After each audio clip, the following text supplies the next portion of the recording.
Hi అండి, అందరికీ నమస్తే. నేను మీ సునీల్ మద్దాల.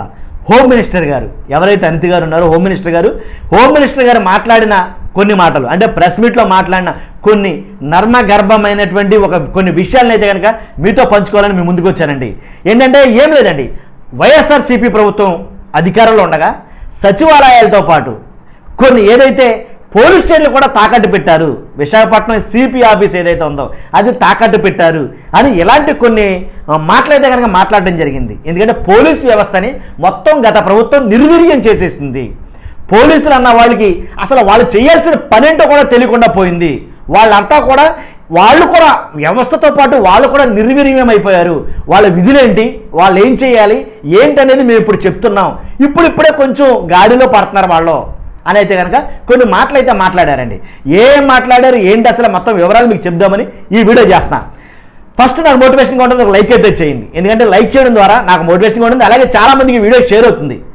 జనరల్గా చాలామందికి అవసరమైన ఇన్ఫర్మేషన్ కాబట్టి. అలాగే ఖచ్చితంగా మీ అమూల్యమైన అభిప్రాయాన్ని, నేను మాట్లాడిన మాటల మీద, ఈ వీడియో మీద మీ అమూల్యమైన అభిప్రాయాన్ని కామెంట్ రూపంలో తెలియజేయండి. నేను చదవడం కాదు, చాలామంది చదివే అవకాశం కల్పించండి. అంతే కదండి. కొత్త వాళ్ళు అయితే కనుక పక్కగా సబ్స్క్రైబ్ చేసుకోండి, దాంట్లో ఎలాంటి డౌట్ లేదు. ఎందుకంటే ఉపయోగపడే వీడియోలు మాత్రమే మీ ముందుకు వస్తుంటాయి. ఓకేనండి. పోలీస్ స్టేషన్లు కూడా తాకట్టు పెట్టేసినటువంటి జగన్ నిజంగాను. ఎందుకంటే హోమ్ మినిస్టర్ గారే మాట్లాడుతున్నారు ఈ మాటలో ప్రెస్ మీట్ పెట్టి. ఏంటంటే కనుక పోలీసులకి వాళ్ళు చేయాల్సిన పనేంటో కూడా మర్చిపోయారంటండి. గత వైఎస్ఆర్సీపీ ప్రభుత్వం అలా తయారు చేసిందంట పోలీసుల్ని నిజంగా. మరి పోలీసుల దగ్గరే, పోలీసుల పక్కనే కూర్చుని హోమ్ మినిస్టర్ గారు ఈ మాటలు మాట్లాడుతూ ఉంటే, అంటే మీరు నేను మాట్లాడుకుంటాం కాబట్టి ఈ మాట చెప్తున్నా. మాట్లాడుతున్నప్పుడు వాళ్ళకి ఏం కలగదంటారండి లోపల? అంటే తెలియగలుగుతున్నాను సార్. అంటే నన్ను పక్కన పెట్టుకుని నువ్వు మంచోడు కాదని ఎవరైనా అంటే నాకు బాధ కలుగుతుందా, నాకు కోపం వస్తుందా, నాకు నా ఆవేదన చెప్పుకోవాలనిపించదా అని నాకు ఒక చిన్నది అనిపించింది. వాస్తవంగా అయితే కనుక మీకైతే అనిపిస్తుందో చెప్పండి. ఏంటంటే పోలీసుల పనేంటో మర్చిపోయారంట గత 5 సంవత్సరాల్లో. ఇప్పుడిప్పుడే కొత్తగా మొత్తం అంతా వాళ్ళకి నేర్పుతున్నారట, వాళ్ళని గాడిలో పెడుతున్నారట.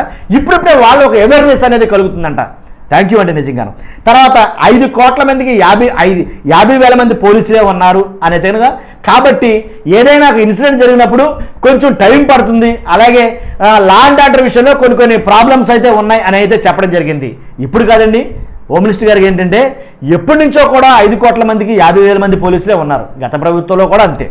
తర్వాత ప్రజలు అర్థం చేసుకోవాలని హోమ్ మినిస్టర్ గారే హితవు పలికారు. తర్వాత రాష్ట్రంలో ఏ గొడవ జరిగినా సరే, ఏంటంటే హోమ్ మినిస్టర్ గారు మాట్లాడంటే రాష్ట్రంలో ఏ గొడవ జరిగినా సరే, భార్యాభర్తలు దెబ్బలాడుకున్నా సరే, లేకపోతే ఏదైనా గొడవ జరిగినా సరే, పొలిటికల్ గొడవలు జరిగినా సరే, ఏ గొడవ అయినా కానీ ఆంధ్రప్రదేశ్లో జరిగితే దానికి ప్రధాన కారణం గంజాయి అయి ఉంటుంది అనేది కనుక డిక్లేర్ చేస్తున్నారు మ్యాక్సిమం. ఎలా అంటే కనుక ఆ గాంజాని ఎందుకు డిక్లేర్ చేస్తున్నారంటే కనుక గంజాయి ఎక్కువగా బాగా విరివిలోకి వచ్చింది గత ప్రభుత్వం వైఎస్ఆర్సీపీ ప్రభుత్వంలోనే అని ఆ హోమ్ మినిస్టర్ గారు మాట్లాడుతున్నారు. ఇది నేను చెప్పిన మాట కాదండి, హోమ్ మినిస్టర్ గారు చెప్పిన మాట. ఏంటి, గంజాయి వల్ల ఇప్పుడు జరుగుతున్న ఆంధ్రప్రదేశ్లో, ఎంటైర్ ఆంధ్రప్రదేశ్లో మొత్తం జరుగుతున్న గొడవలన్నీ కూడా గంజాయి డ్రగ్స్ వల్లే జరుగుతున్నాయి, ఏ గొడవైనా కానీ. కాబట్టి ఆ గంజాయి ఎక్కడి నుంచి వచ్చింది? గత ప్రభుత్వం వైఎస్ఆర్సీపీ జగన్ గారు ఎవరైతే ఉన్నారో ఆ జగన్ గారి ప్రభుత్వంలోనే ఈ గంజాయి విచ్చలవిడిగా వాడటం జరిగింది. దానివల్ల ఇప్పుడు కూడా గొడవలు. ఎప్పుడు జగన్ గారు, ఎప్పుడు గంజాయి, ఎప్పుడు గొడవ, నాకు అర్థం కావట్లేదండి అసలు. తర్వాత పోలీసు వ్యవస్థ నిర్వీర్యం అయిపోయింది అని అన్న తర్వాత హోమ్ మినిస్టర్ గారు కొన్ని మాటలైతే చెప్పారు. ఏంటంటే డ్రగ్ టెస్ట్ కిట్ దాని కాస్ట్ 4,000 ఉంటుందంట.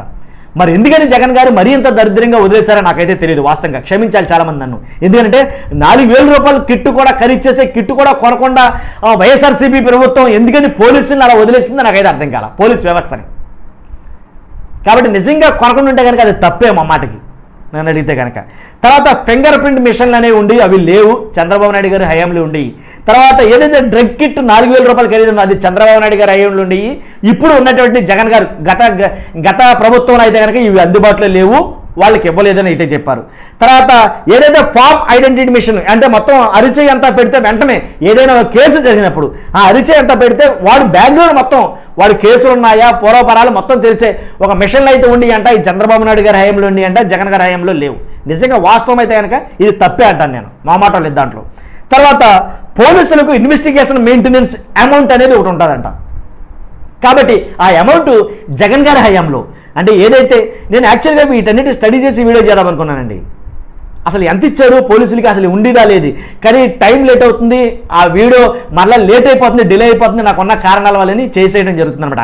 కాబట్టి పోలీసులకు ఇన్వెస్టిగేషన్ మెయింటెనెన్స్ అమౌంట్ లేదు అని అయితే కనుక, ఇవ్వటం లేదు అని అయితే కనుక హోమ్ మినిస్టర్ గారు చెప్పారు. మరి గత ప్రభుత్వంలో ఇచ్చారో లేదో నాకైతే ఐడియా లేదు. ఒకవేళ ఇవ్వకపోతే కనుక తప్పే అంట నేను 100%. బాబు గారి హయాంలో 8,000 ఇచ్చేవారంట, చంద్రబాబు నాయుడు గారి హయాంలో 8,000 ఇచ్చేవారంట పోలీసులకు మెయింటెనెన్స్ అమౌంట్ అనేది. అదే తెలంగాణలో అయితే కనుక 75,000 ఇస్తారంట హోమ్ మినిస్టర్ గారు చెప్పినమాట. గత 5 సంవత్సరాల్లో పోలీసులకు రావాల్సిన టీఏ డిఏలు అవి కూడా ఇవ్వలేదు అని అన్నారండి. ఇది ఎంతవరకు వస్తుందో నాకు అర్థం కాల. టీఏ డిఏలు కూడా 5 సంవత్సరాలు బట్టి ఇవ్వరా? దీని మీద నేను ఒకసారి మళ్ళీ ఇంకో వీడియో చేస్తాను సార్, ఆ వాస్తవాలు పోరాపరాలు తెలుసుకుని అసలు టీఏ డిఏలు ఇచ్చారా లేదా అనేది ఒకసారి నేను సెర్చ్ చేసి దాని గురించి తెలుసుకుని ఇంకొక వీడియో చేస్తా. హోమ్ మినిస్టర్ గారు చెప్పింది ఏంటంటే కనుక టీఏడిఏలు కూడా గత 5 సంవత్సరాల్లో పోలీసులకు ఇవ్వాలా అని అన్నారు. నిజంగా ఇవ్వకపోతే మాత్రం మమ్మాటికి తప్పే అంటానండి. అది ఏ ప్రభుత్వమైనా కానీ, జగన్ గారే కానీ ఎవరైనా కానీ మొత్తానికి తప్పేనని అడిగితే కనుక. తర్వాత పోలీసులకు వాళ్ళు చేసే పనేంటో కూడా మర్చిపోయేటట్టుగా మరీ అంత దారుణంగా జగన్ గారు పోలీసులు వదిలేశారంటే కనుక ఇది కూడా తప్పే అంటాను జగన్ గారిది నేను 100%. అదేం సార్ మరీ ఘోరం కాకపోతేనే పోలీసులకు వాళ్ళు చేసే పనేంటో కూడా తెలియకుండా మరీ అంతలా నిర్వీర్యం చేసేసారా పోలీస్ వ్యవస్థని. కాబట్టి జగన్ గారి విషయంలో నేను తప్పు పడుతున్నా ఒకవేళ నిజమే అయ్యి ఉంటే కనుక. తర్వాత కాబట్టి వాళ్ళని ఎంకరేజ్ చేద్దాం పోలీసుని అని అయితే చెప్పి హోమ్ మినిస్టర్ గారు అన్నారు. తర్వాత ఇది వాళ్ళు ఒప్పుకుంటే వాళ్ళది గత 5 సంవత్సరాల్లో ఒకవేళ నిజంగా నాకు ఇంకొక డౌట్ ఉంది సార్, పోలీసులకు టీఏడిఏలు కూడా ఇవ్వలేదు అన్నారు కదా, అది వాస్తవం అయి ఉంటే కనుక పర్వాలా. వాస్తవం కాకపోతే కనుక ఎవరైతే పోలీసు వ్యవస్థలో మెయిన్ ఉన్నారో లేదా హోమ్ మినిస్టర్ గారి పక్కన ఎవరైతే ఉన్నారో వాళ్ళ జీతాల నుంచి కట్ మొత్తం వాళ్ళ జీతాలు ఏదైతే 5 సంవత్సరాల్లో టీఏడిఏలు ఇస్తే కనుక 5 సంవత్సరాలు టీఏడిఏలు కూడా వెనక్కి తీసేసుకోవాలండి అని అడిగితే కనుక, ఒకవేళ ఇచ్చుంటే కనుక. ఎందుకంటే అప్పుడు ఎవరో రెస్పాండ్ అవ్వలేదు. లేదు మేడం మాకు ఇచ్చారు అని ఎవరు చెప్పట్లేదు, అక్కడ చెప్పట్లేదు. కాబట్టి నిజంగా ఇవ్వకపోతే తప్పు అసలు మమ్మాటికి ఎవరైనా సరే ఏ పార్టీ అయినా సరే. ఇచ్చుండి మాట్లాడకపోతే కనుక అది క్షమించరాని నేరం అంటాను నేనైతే కనుక. తర్వాత ఇంకొక మాట చెప్తానండి, వెహికల్స్ కూడా లేవు. ఏదైతే పోలీస్ శాఖలో వెహికల్స్ కూడా లేవు, ఏదో అరాకొర 1-2 ఉన్నాయన్నారు. అది కూడా తప్పేనండి నన్ను అడిగితే. రక్షక భటులు అండి, రాష్ట్రాన్ని కాపాడతారు వాళ్ళు, కనీసం వెహికల్స్ కూడా లేకపోవడం అండి ఎంత దారుణం అండి ఇది. మరి జగన్మోహన్ రెడ్డి గారు మరి 5 ఏళ్లలో ఏం చేశారో నాకు అర్థం కాలేదు. అసలు పోలీసు వ్యవస్థను మరీ అంత అధ్వానంగా వదిలేశారా తెలియకడుగుతున్నా. నాకు తెలియదండి నిజంగా నీ వ్యవస్థ. కాబట్టి అలా చేస్తుంటే కనుక హోమ్ మినిస్టర్ గారు అన్నట్టు అలాగా వెహికల్స్ కూడా లేకుండా చేస్తుంటే కనుక ఖచ్చితంగా మమ్మాటికి తప్పే నన్ను అడిగితే కనుక. తర్వాత ఏదైతే సిపి ఆఫీస్ విశాఖపట్నం ఆఫీస్ అనుకుంటా నాకు తెలిసి, ఆ సిపి ఆఫీస్ కూడా తాకట్లో ఉందని చెప్పేసి చాలా చక్కగా నవ్వుతా చెప్పారు హోమ్ మినిస్టర్ గారు. కాబట్టి ఆ సిపి ఆఫీస్ కూడా తాకట్టు పెట్టుంటే కనుక మమ్మాటికి క్షమించడానికి తప్పే జగన్ గారిది, దాంట్లో ఎలాంటి డౌట్ లేదు. తర్వాత పోలీసులు మార్చడానికి మాకు ఇంకా కొంత సమయం కావాలి, ఎందుకంటే పోలీసు వ్యవస్థ మొత్తం నిర్వీర్యం అయిపోయింది. కాబట్టి నాకు ఇంకా టైం కావాలి, ఇంకొంచెం టైం కావాలి. ఈ మాట ఎందుకు వచ్చిందంటే ఒక రిపోర్టర్ అడిగాడు అనమాట, మీరు ఏదైతే 50 days పీరియడ్ అడిగారు, 50 రోజుల్లో మొత్తం పోలీస్ వ్యవస్థను ప్రక్షాళన చేస్తాం, 50 రోజుల్లో పోలీస్ వ్యవస్థని గాడిలో పెడతాం, 50 రోజులు టైం కావాలి మాకు అని ఫస్ట్లో అన్నారో అది గుర్తు చేస్తూ రిపోర్టర్ 50 రోజులు అయిపోయింది కదా మేడం అని అయితే అడగడం జరిగింది. ఇంకొంచెం టైం కావాలని అడిగారు. అంత అధ్వానంగా తయారైందనమాట పోలీస్ వ్యవస్థ, పోలీస్ శాఖ. కాబట్టి తర్వాత వెహికల్స్ గురించి మాట్లాడినప్పుడు పోలీస్ వెహికల్ గురించి ఏదైనా కంపెనీకి వెళ్ళాలంటే మహీంద్రా కంపెనీ వాడు పోలీస్ ఎంటైర్ శాఖని మాత్రం బ్లాక్ లిస్ట్లో పెట్టాడంట. ఎందుకంటే మీకు మేము వెహికల్స్ ఇవ్వలేమరా బాబు ఏంటని చెప్పేసి. ఒకవేళ డబ్బులు కట్టకపోతే కనుక, తీసుకున్న వాటికి లోన్లు చెల్లించకపోతే కనుక బ్లాక్ లిస్ట్లో పెడతాయి కొన్ని కంపెనీలు. మరి అలా పెట్టారా ఏంటనేది నిజంగా అలా జరుగుంటే కనుక తప్పే, దాంట్లో ఎలాంటి డౌట్ లేదు.